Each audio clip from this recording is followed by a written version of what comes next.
ఈ రోజున యోనా గ్రంథం ధ్యానం చేద్దాం. వాక్య ధ్యానం చేయాలంటే ఖచ్చితంగా కొన్ని విషయాలు చెప్పాలి ముందు, లేదంటే మీకు అది అర్థం అవ్వదు. కనుక యోనా అనేటువంటి ఒక ప్రవక్త ఉన్నాడు. ఆ యోనా ప్రవక్తను నినేవే పట్టణం అనేటువంటి ఒక పట్టణం మీద దేవుని యొక్క కన్సర్న్ ఉంది. దేవుని యొక్క కన్సర్న్ అంటే అర్థం ఏంటంటే, నినేవే పట్టణ ప్రజల ఎడల దేవునికి ఉన్నటువంటి ఒక బాధ్యత, బాధ. దేవుడు అందరి ఎడల బాధ్యతను కలిగి ఉంటాడు. ప్రభు నామమున మహిమ కలుగును గాక. ఎక్కువ బాధ్యత ఏంటో తెలుసా?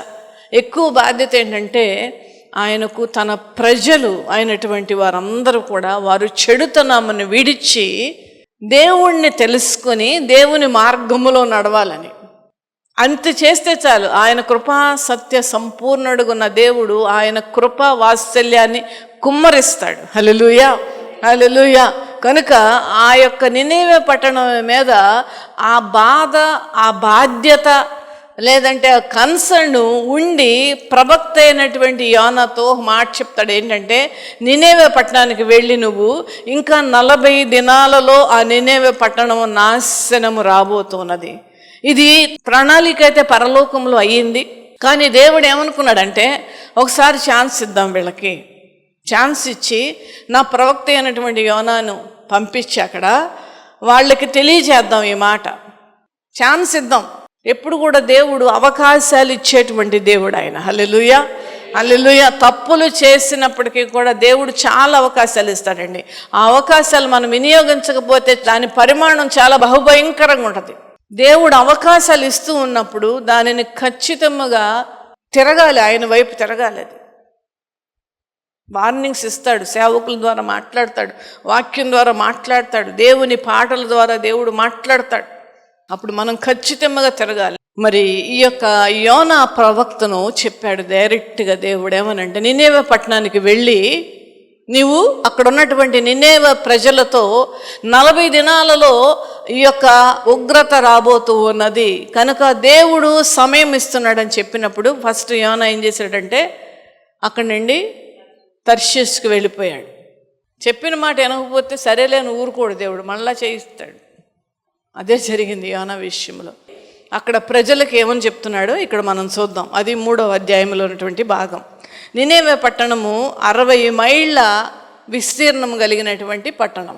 అంత విస్తీర్ణము కలిగినటువంటి ఆ నినేవే పట్టణము దగ్గరికి వెళ్ళి యోనా ఏమని చెప్పాడంటే, ఇక్కడ చదువుదాం. మొదటి నేను చదువమ్మా. అంతటా యెహోవా వాక్కు రెండవ మారు యోనాకు ప్రత్యక్షమై సెలవిచ్చినదేమనగా, రెండవ మారు యోనాకు ప్రత్యక్షమై సెలవిచ్చినదేమనగా, నీవు లేచి నినివే మహాపురమునకు పోయి నేను నీకు తెలియజేయు సమాచారము దానికి ప్రకటన చేయుము. కాబట్టి యోనా లేచి యెహోవా సెలవిచ్చిన ఆజ్ఞ ప్రకారము నినివే పట్టణమునకు పోయెను. నినివే పట్టణము దేవుని దృష్టికి గొప్పదై 3 దినముల ప్రయాణమంత పరిమాణము గల పట్టణము. యోనా ఆ పట్టణములో 1 దిన ప్రయాణమంత దూరము సంచరించుచు 40 దినములకు నినివే పట్టణము నాశనమగునని ప్రకటన చేయగా, ఇక 40 దినములలో నినివే పట్టణము నాశనం అయినదని ప్రకటన చేశాడు. వీధి వీధికి వెళ్ళి దేవాది దేవుడు ప్రకటిస్తూ ఉన్నాడు. ఇంకా 40 దినాలలో ఈ యొక్క పట్టణం యొక్క పరిస్థితి భయంకరంగా మారబోతూ ఉన్నది. ఇక్కడ ఈ పట్టణంలో ఉన్నటువంటి వారందరూ అన్యులండి. అష్షూరు రాజు ఈ పట్టణానికి రాజుగా ఉన్నాడు. ఆ యొక్క వీధిలో వెళ్తూ ఉన్నప్పుడు ఈ యొక్క యోనా మాటలను విని ఏం చేశారంటే, ఇక్కడ చూడండి, నినివే పట్టణపు వారు దేవుని యందు విశ్వాసం ఉంచి ఉపవాస దినము చాటించి గనులేమి అల్పులేమి అందరూ గోనెపెట్ట కట్టుకొనిరి. చాలండి. దేవాది దేవుడు ఈ యొక్క పట్టణం మీదకు ఉగ్రత తీసుకురాబోతూ ఉన్నాడు. దేవుడు చాలా బాధపడుతున్నాడు ఈ పట్టణ ప్రజల యొక్క ప్రవర్తన గురించి, ప్రజల యొక్క బిహేవియర్ గురించి, వారి జీవితం గురించి దేవుడు బాధపడుతూ ఉన్నాడు. కనుక ఆయన ఉగ్రత రాబోతూ ఉన్నది. ఇంకా మీరు అదే కంటిన్యూ చేస్తే, అదే పాపములో ఉంటే, అదే దుష్కార్యములు చేస్తూ ఉంటంటే, అదే అతిక్రమములు చేస్తూ ఉంటంటే ఆ 40 దినాలలో ఆ యొక్క పట్టణం యొక్క గతి భయంకరంగా తయారవబోతుందని ఒక అన్యుడికి చెప్పామనుకోండి, ఈ రోజుల్లో ఏమంటారండి? ఒప్పుకునేటువంటి వాళ్ళు ఎవరున్నారు ఈ రోజుల్లో? కానీ నినేవే పట్టణం గురించి చాలా రాయబడి ఉందండి. చాలా ప్రజలు మంచోళ్ళు కాదు, దుర్మార్గమైన పనులు చేస్తూ ఉన్నారు, అక్రమము విస్తరించిపోయింది, అతిక్రమము వారి యొక్క జీవితాలలో ఉన్నది, వారు దుర్మార్గముగా ప్రవర్తిస్తున్నారని చాలా వ్రాయబడి ఉన్నది. కానీ నేనైతే నినేవే పట్టణాల వైపే నేను మాట్లాడతాను. ఎందుకు మాట్లాడతానో మీకు చెప్తాను, వాక్యం చూపిస్తూ. ఎందుకనగా చూడండి, ఒక ప్రవక్త చెప్పినటువంటి మాట, దేవాది దేవుడు మాట్లాడాల. ఆ యొక్క యోనా మాటకు చూడండి వీళ్ళంతా లోబడ్డారు. లోబడమే కాదు, గనులేమి అల్పులేమి ఉపవాసము చాటించుకున్నారు వాళ్ళంతటకు వాళ్ళే. మనందరూ ఏంటిది, అమ్మో దేవాది దేవుడు పంపించాడు, ప్రవక్తతో మాట్లాడుతున్నాడు, మన పట్టణం మీదకి శాపం రాబోతూ ఉన్నది, మన పట్టణం మీదకి కీడు రాబోతూ ఉన్నది, మనం ఏం చేద్దాం ఇప్పుడు? మనకు వేరే మార్గం లేదు. ఏ మార్గం ఉంది? ఉపవాసం ప్రకటించుకుందాం, ఉపవాసం ఉండే దేవుణ్ణి అడుగుదాం, కనీసం ఉపవాసం ఉండి దేవుని బతిమలాడుకుందాం. ఈ దినాలలో చాలామంది ఉపవాసాలు ఉంటున్నారు. ఈ యొక్క లెంట దినాలు ఉపవాసం మొట్టమొదట ఉండవలసినటువంటిది లక్షణం ఏంటంటే తగ్గింపు.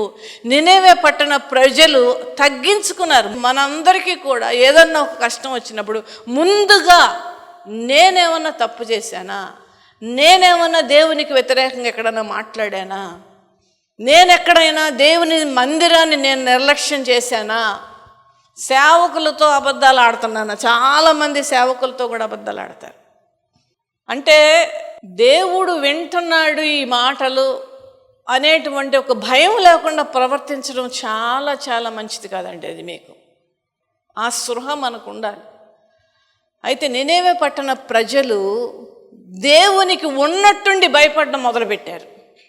ఎందుకనగా ప్రవక్త వచ్చాడు, మాట్లాడాడు, 40 దినాలలో ఇంకా అయిపోతుందంట. కనుక మనకు ఉపవాసం ఒక్కటే దిక్కు.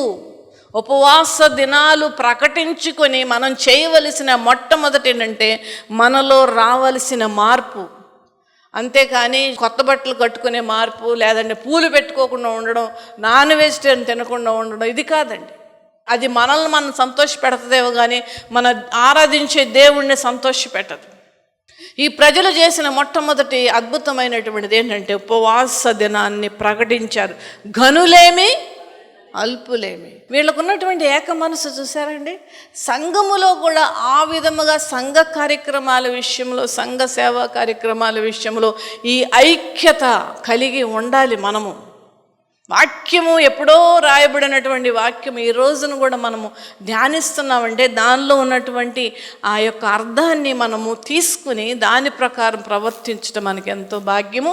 అందు నిమిత్తమే ఎప్పుడో జరిగినటువంటి విషయాలు ఈ పరిశుద్ధ గ్రంథములో వ్రాయబడినవి.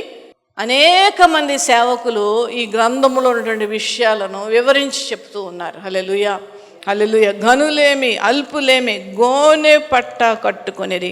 గోనె పట్ట దేనికి సాదృశ్యం? తగ్గింపునకు గుర్తు. మేము తగ్గించుకుంటున్నాం, మమ్ములను మేము తగ్గించుకుంటున్నాం, మమ్ములను మేము తెలుసుకుంటున్నాం అని గోనె పట్ట కట్టుకుని. తర్వాత చదవమ్మా. ఆ సంగతి నినివే రాజునకు వినబడినప్పుడు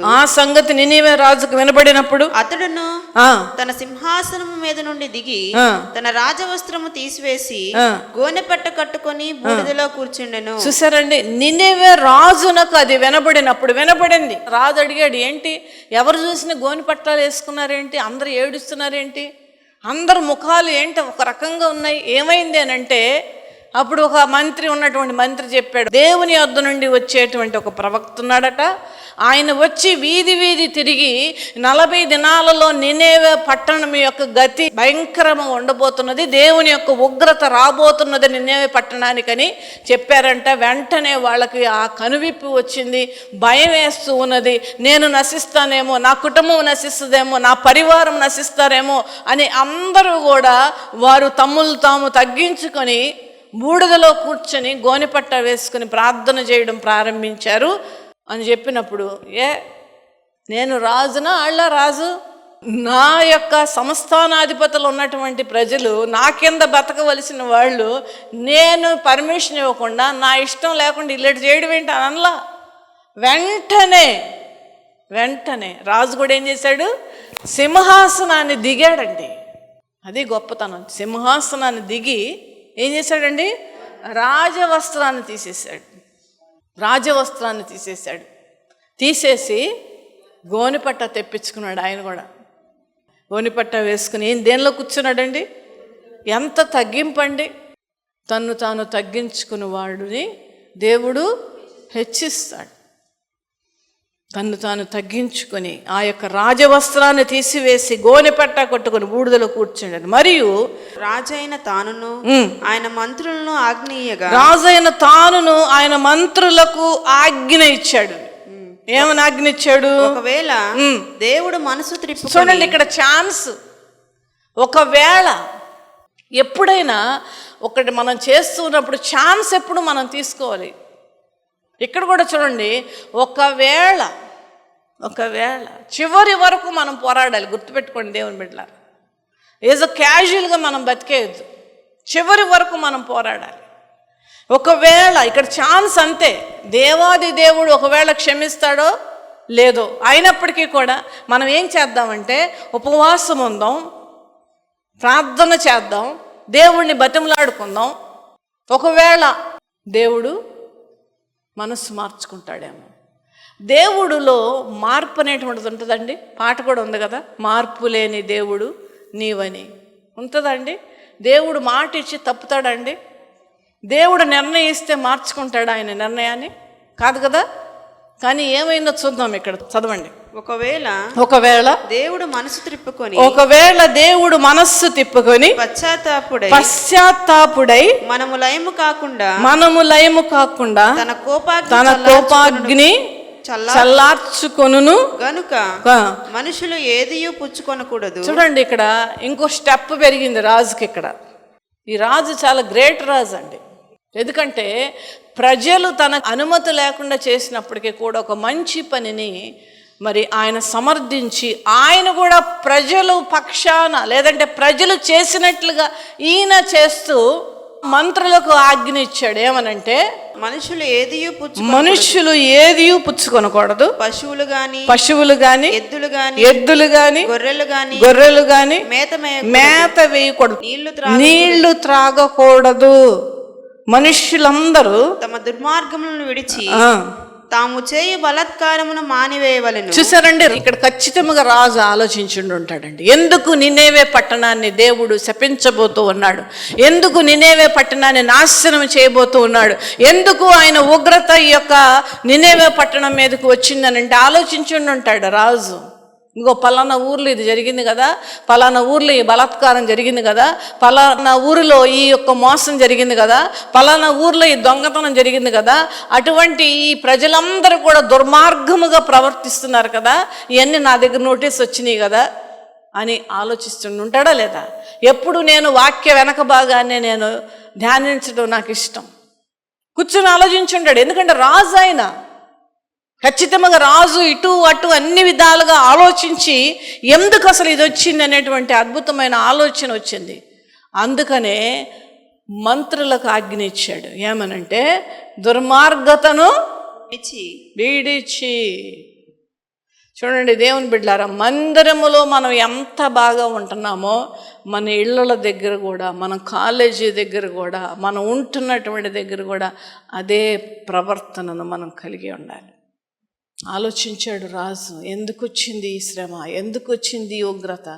వీళ్ళు అన్యులైనటువంటి వారు యోనా చెప్పినటువంటి ఒక్క మాటతో రాజు ప్రజలందరూ ఒక తాటి మీదకి వచ్చేసారండి. దేని మీదకి వచ్చేసారు? ఒక తాటి మీదకి వచ్చేసారు. కంప్లీట్గా వీరు ఫోకస్ అంతా ఎవరి మీద ఉంది?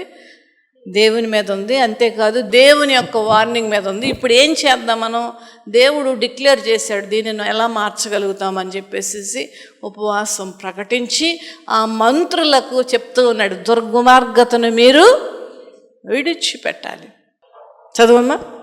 దుర్మార్గతను విడిచి తాము చేయు బలాత్కారము మానవలను. ఏంటి బలాత్కారము? అన్యాయస్తులను, బలహీనమైనటువంటి వారిని మోసము చేస్తూ, వాళ్ళ దగ్గర చాలామంది అలా చేస్తుంటారు కదండి, మోసం చేస్తూ మనకే ఉంది కదా అధికారం అని దుర్మార్గముగా ప్రవర్తించుట, అది మానేయాలి. ఎందుకంటే ఇది మారితేనే దేవుడు మన ప్రార్థన ఆలకిస్తాడు. అది గుర్తుపెట్టుకోండి. దేవుని యొద్దకు ప్రార్థన వెళ్ళాలి అని అంటే దావీదేం ప్రార్థన చేశాడంటే, నేను నా ఎదలో నుండి వచ్చిన ప్రార్థన మరలా నా ఎదలోనికి వచ్చింది.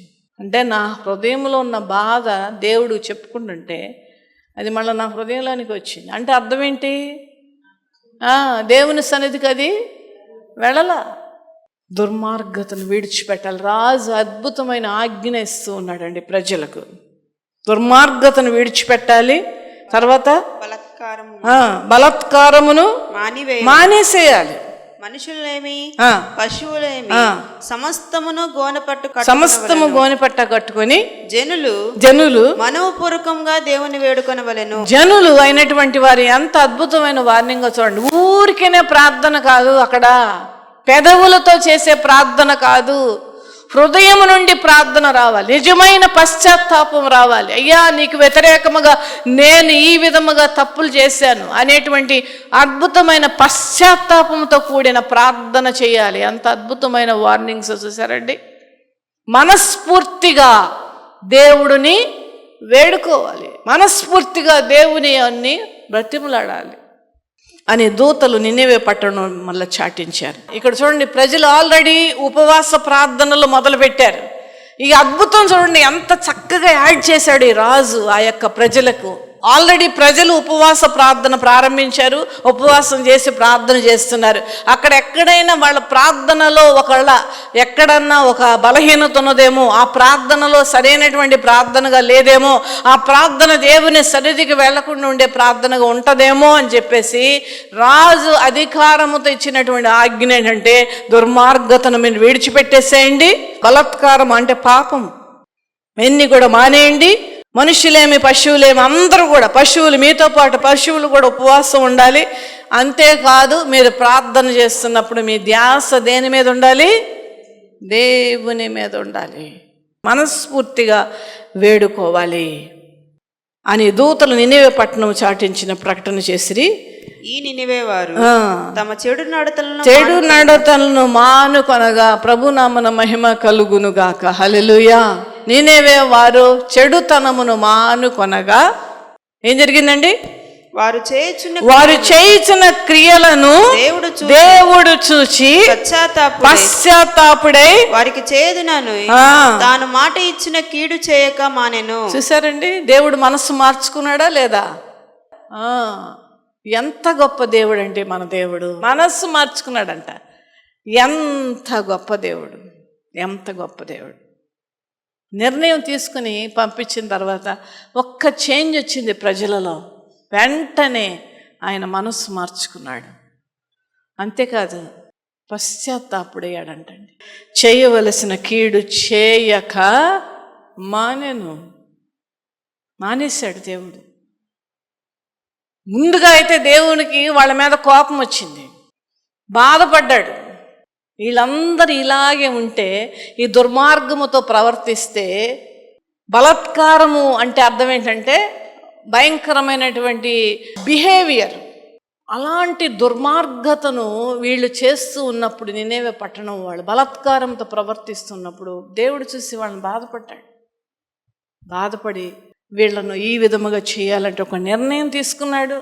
ఎప్పుడైతే ఆ ప్రజలలో మార్పు వచ్చిందో, నిజమైన మార్పు ఎప్పుడొచ్చిందో, మనఃపూర్వకముగా వేడుకోవడం ఎప్పుడైతే మొదలుపెట్టారో ఆయనే పశ్చాత్తాపడ్డాడు. హల్లెలూయా. కనుక ఇక్కడ వాక్యములో రాయబడిన యోవేలు గ్రంథంలో ఉన్నటువంటి వాక్యాన్ని మనం ఒక్కసారి చదువుతాం. యోవేలు 2:13.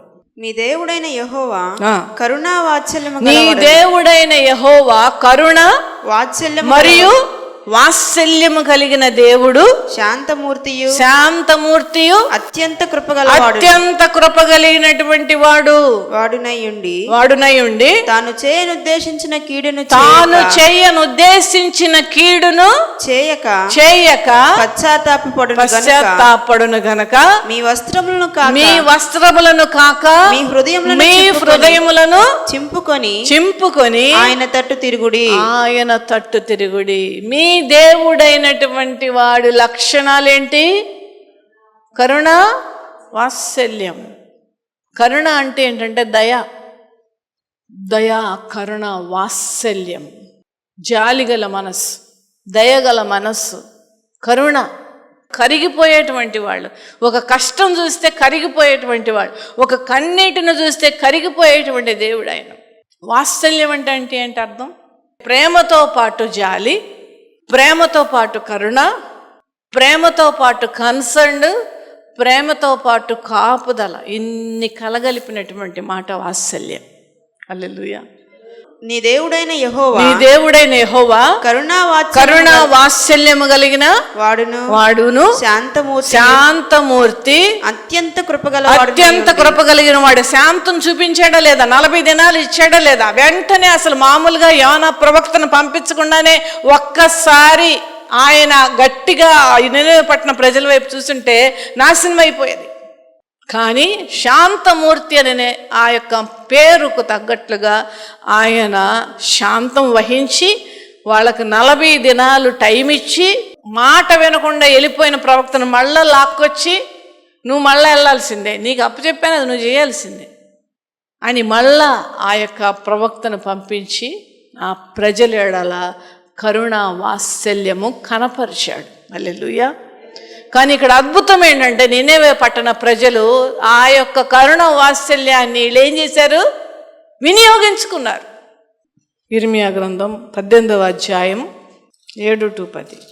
దాని పెళ్ళగింతుననియు విరగ్గొట్టుదుననియు నశింపజేయుదుననియు ఏదో ఒక జనమును గూర్చి గాని రాజ్యమును గూర్చి గాని నేను చెప్పి ఉండగా, ఏ జనమును గూర్చి నేను చెప్పితునో ఆ జనము చెడుతనము చేయటం మానిన ఎడల నేను వారికి చేయనుద్దేశించిన కీడును గుర్చి సంతాపపడుదును. చూసారండి, ఇక్కడ ఇర్మియా ప్రవక్త ద్వారా కూడా సేమ్ చెప్తున్నాడు దేవుడు. అంటే నేను ఎలాంటి వాడను, దేవుడు తన యొక్క వ్యక్తిత్వాన్ని, తన యొక్క మనస్సుని తెలియజేస్తూ ఉన్నాడు. నువ్వు ఇటంటే ఇలా చేస్తాను, అలా అంటే అలా చేస్తాను. ఏమని? నేను పెళ్ళగింతును విరగొట్టదును నశింపజేయుటకు ఏదో యొక్క జనమును గూర్చి గాని రాజ్యమును గూర్చి గాని నేను చెప్పి ఉండగా, ఏ జనము గూర్చి నేను చెప్పితినో ఆ జనము చెడుతనము చేయుట మాని ఎడల నేను చేయ ఉద్దేశించిన కీడును గూర్చి సంతాపపడుదును. చేశారండి. ఇక్కడ చూడండి, ఇర్మియా ప్రవక్త ద్వారా చెప్పబడిన మాట ఇక్కడ నెరవేర్పు కూడా మనం ఇక్కడ గమనిస్తూ ఉన్నాం. అక్కడ నినెవె పట్టణ ప్రజల ఎడల. తర్వాత చదువమ్మా. మరియు కట్టెదననియు నాటెదననియు ఒక జనమును గూర్చి గాని రాజ్యమును గూర్చి గాని నేను చెప్పి ఉండగా, ఆ జనము నా మాట వినకుండా నా దృష్టికి కీడు చేసిన దానికి చేయదలిచిన మేలును గూర్చి నేను సంతాపపడుదును.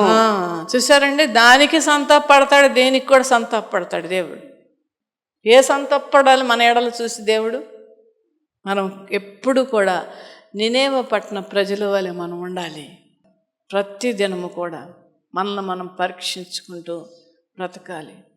ఉపవాసం అంటే మనల్ని మనం తగ్గించుకోవడం. ఉపవాసం అంటే మన గురించి మనం తెలుసుకోవడం. నాలో దేవునికి వ్యతిరేకమైనవి ఏమున్నాయి? దేవుడు ఏమంటలేదండి, నువ్వు వచ్చి నా దగ్గర క్షమాపణ అడుగు, అదే అడుగుతున్నాడు దేవుడు. అతిక్రమములు దాచిపెట్టువాడు వర్ధిల్లడు. మనం వర్ధిల్లాలని మనం కోరుకుంటున్నాం, అన్ని విధాలు మనం కోరుకుంటున్నాం. దేవుని యొద్ద ఒప్పుకోవడమే. 40 దినాలు ఉపవాసం ఉండేటువంటి వారు ప్రత్యేకంగా నేను చెప్తున్నాను, అతిక్రమములను దాచిపెట్టద్దు, కవర్ చేసుకోవద్దు. మనం ఏం చేసినా వెంటనే ప్రభు యొద్దకు వచ్చి, ప్రభు నేను తప్పు చేశాను నాయన, నన్ను క్షమించు, అదే కోరుకుంటున్నాడు దేవుడు. ఈ ప్రజల మీదకు రావలసినటువంటి ఉగ్రత రానివ్వకుండా ఆయనే పశ్చాత్తాపడ్డాడు. పశ్చాత్తాపం ఇంగ్లీష్లో రిపెంటెన్స్ అంటారు. రిపెంటెన్స్ అనేటువంటి మాట గ్రీక్ పదం నుంచి వచ్చింది. మీ హిస్టరీ ఎందుకు చెప్తున్నానంటే దాని యొక్క ఒరిజినల్ మీనింగ్ ఏంటంటే పాపము గురించి పశ్చాత్తాపడుట, అట్ ద సేమ్ టైం దానిని విడిచిపెట్టుట. That is the original meaning of repentance. పశ్చాత్తాపడి ఊరుకోవడం కాదు. ఈరోజు పశ్చాత్తాపడడం మళ్ళీ రేపు చేయడం, పశ్చాత్తాపడడం రేపు చేయడం, ఇది కాదండి. కానే కాదు ఇది దేవుని బిడ్డలారా. దానిని విడిచిపెడుతుట. చూడండి, మన యొక్క బలహీనతలన్నీ మన తండ్రికే తెలుసండి. మనకు కొన్ని ఉంటాయి బలహీనతలు, ఆ బలహీనతలో ఏం చేస్తుంటామంటే గబుక్కున మనం అనుకోకుండా మన కాన్షియస్ లేకుండా చేస్తాం. అప్పుడు ఏం చేయాలో తెలుసా? 3వ పాయింట్ చెప్తున్నాను. ప్రభువా, దీన్ని నేను అధిగమించేటువంటి శక్తి నాకు దయచేయి ప్రభువా, నీ సహాయం నాకు కావాలి ప్రభువా అని మనం ప్రార్థన చేయాలి. దేవుడు సహాయం చేస్తాడు. అప్పుడు ఖచ్చితంగా మనకు దేవుడు సహాయం చేసి ఆ యొక్క బలహీనతలో పడకుండా దేవుడు మనల్ని కాపాడతాడు. హల్లెలూయా, హల్లెలూయా. దేవుని బిడ్డలారా చూడండి, దేవుడు పశ్చాత్తాపడేటువంటి పరిస్థితులు వచ్చేటువంటి విధముగా మన జీవితంలో ఉండాలి. లేదంటే చూడండి, ఇర్మియా గ్రంథంలో రాయబడిన వాక్యములో ఉన్నటువంటి ఆ భాగములకు మనం వెళ్తాం. అదర్వైజ్ ఎందుకు దేవుడు ఆ యోనాని తీసుకుని వచ్చి మళ్ళీ వెళ్ళి ఎందుకు చెప్పమన్నాడు? ఎందుకు నినేవే పట్టణం ప్రజలేడలా ఆయనకు ఆ బాధ్యత, భారం ఉన్నది, ఆ బాధ ఉన్నది. వాళ్ళందరూ కూడా నరకానికి వెళ్ళిపోయేటువంటి పీక్ స్థితిలోకి వెళ్ళిపోయింది దేశం. కరుణా వాత్సల్యాలు ఆయన కనపరిచి వాళ్ళకు ఒక ఛాన్స్ ఇచ్చాడు. దేవుని బిడ్డలారా, మనకు కూడా ఒక ఛాన్స్ ఇచ్చాడు కనుకనే మనం నూతనమైన సంవత్సరంలో అడుగుపెట్టాం. ఎన్ని జరుగుతున్నాయో లోకంలో దేవుని బిడ్డలారా. సాతాను ఏ విధముగా మనుషులను శోధిస్తుందో దేవుని బిడ్డలారా, చాలా జాగ్రత్తగా మనం బ్రతకాలి. అతిక్రమములు దాచిపెట్టువాడు వర్ధిల్లడు. గుర్తుపెట్టుకోండి, అది రాసుకోండి. అసలు వాక్యాలు ఈ రోజుల్లో ఇంట్లో రాసుకోవలసిన వాక్యాలు ఇవి. మనం ఏంటంటే ప్రతినిత్యము నిన్ను కాపాడదును. అబ్బా ఎంత మాట! నువ్వు బయటకు వస్తున్నప్పుడు దీవించబడతావు, రాసుకో. అబ్బా ఎంత బాగుంటాయో వాక్యాలు. కానీ మనం ఈ రోజులో రాయించుకోవలసినటువంటి మాటలేంటో తెలుసా దేవుని బిడ్డలారా? అతిక్రమములు దాచిపెట్టువాడు వర్ధిల్లాడు. అప్పుడు చదువుసేపు మనకేంటంటే అమ్మో గుర్తొచ్చేస్తుంది, జాగ్రత్తగా ఉంటాం మనం. వాటిని ఒప్పుకొని వర్ధిల్లాలి. దేవుని యొక్క ఉద్దేశం నీవు నేను వర్ధిల్లాలని. దాచిపెట్టద్దు ఆయన యొద్ద. దాచిపెట్టడం అంత ఫులిష్నెస్ ఇంకోటి లేదు. దాచిపెట్టద్దు ఆయన దగ్గర, ఒప్పుకోండి. ఎందుకంటే ఆయనకు అన్నీ లెక్కే, అన్నీ మనం చేసే అన్ని లెక్కే. ఆయనకి ఏమంటలేదు, ఒప్పుకోమంటున్నాడు అంతే. అయ్యా, నీకు వ్యతిరేకంగా నేను పాపం చేశాను, నీకు వ్యతిరేకంగా ఈ తప్పు పని నేను చేశాను, ఇది మరలా నేను చేయకుండా నాకు సహాయం చేయ్యా, ఇది నేను విడిచిపెట్టాలని అనుకుంటున్నాను, ఈ బలహీనత నాకు ఉందయ్యా, దీన్ని విడిచిపెట్టాలని అనుకుంటున్నాను. అప్పుడు నువ్వేమవుతావంటే వర్ధిల్లుతాం. హల్లెలూయా, హల్లెలూయా. వర్ధిల్లుతాం. నీ వర్ధిల్లు చూసి నీకంటే నీ తండ్రి, కరుణా వాత్సల్యము కలిగినటువంటి ఆ తండ్రి ఇంకా సంతోషిస్తాడు. హల్లెలూయా, హల్లెలూయా.